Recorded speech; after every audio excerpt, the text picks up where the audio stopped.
we've seen so much of Mitt Romney and his trips to Pennsylvania in the last couple days, and the narrative there was Romney has momentum. Sandy didn't hurt him. He's going to build on his lead. That's why he's going to the suburbs, those key collar counties around Philadelphia. That's why we saw the stop near Pittsburgh. Does that mean that that was just a fiction, and they were trying to they think they're going to lose Ohio, and they're shoring it up in Pennsylvania? I think there was a bit of an insurance policy there. You know, they're not sure about Ohio. Ohio's very close. So Romney could, based on the exit polling, Romney could lose Ohio. We'll see where it goes. I know Kim has some sources who are telling some things about Ohio and turnout, which may bode better for Romney.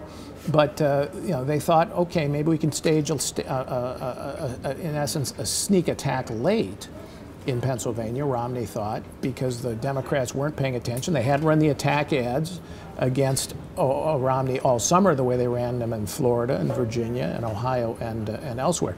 And this was akin to what the Democrats did to John McCain in 2008. They came in very late into Indiana and in Virginia, and in a sense they stole those states, North Carolina, a surprise, and they won both of those narrowly. Now, I think in the end here this evening, you're going to see that North Carolina moves back to Romney, and I think probably Florida and Virginia is going to be touch and go. Yes. But Romney had to expand the field at the end, I think, and it was worth doing. They invested a lot of money in it. Kim, I just want to follow up on a comment that Paul made. That you've got some sources talking to you about turnout in Ohio. What can you tell us?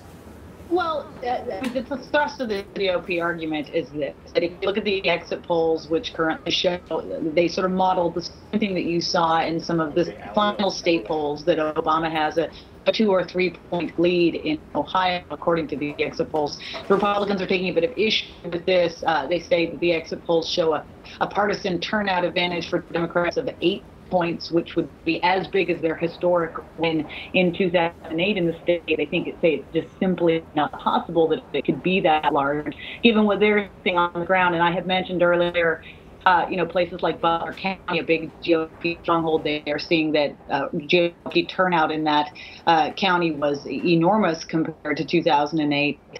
They are seeing in the exit polls what they think are some very favorable numbers toward them in terms of independence. Now, we're just not going to know until these vote totals start coming in and we see more of the raw data, but that is the way they're looking at it at the moment. Yeah, that's very interesting because it counters what you see in the exit polls, which has a narrow Obama advantage. And we'll see what happens with as the evening goes on. But we've seen these before. The exit polls are sometimes not as accurate as they're wrong compared to what the actual vote totals will be. And we're going to see. I mean, again, I want to stress just how impressive this Obama turnout machine is this year. They really have turned out, it looks to me like they've turned out an enormous number of voters. Not to get back to the vote total in 2008, because they knew that a lot of the independents, and this is, we're going to swing. And Romney is winning the independents, appears to be winning the independents.